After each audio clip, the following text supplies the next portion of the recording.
Hello guys, my name is Trust Stanley. Today I'm going to show you how to create how to make a screenshot using your Windows PC. Okay, so many people do say it's not really easy to do this and they don't find the application to do this, but actually the application is right there on your system by default. You don't need to download or install anything.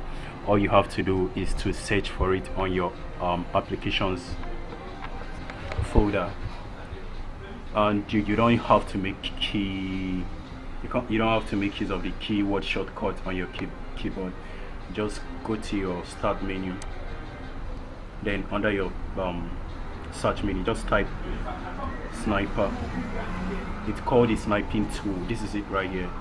So many people have seen this application maybe one way or the other, but they don't know how to make use of it. Just go ahead and click on it,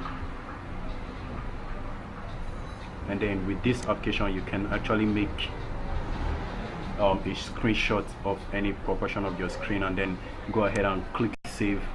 Once you click save, go to any folder or desktop to save it with any name. Okay, and also if you notice while I'm saving it, it has many other options. You can save it with JPEG, you can save with PNG, and also GIF. So you can save it with any format. Just go ahead and click on save, and then your program will be saved for you. Alright, you could actually, if you want to make another screenshot and then maybe you want to screenshot the whole screen, you can just click and drag it all the way to the area you want and then leave it. Okay, go ahead and save this. Save it as done.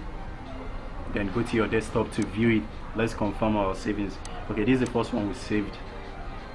Just preview. It's going to open a normal way for you. There is no other alternative in doing this on Windows apart from the keyboard shortcut, but some keyboard doesn't have shortcuts, so this will be handy for you. So thank me later, and make sure you do like and subscribe to my channel to get more videos. Alright, thank you.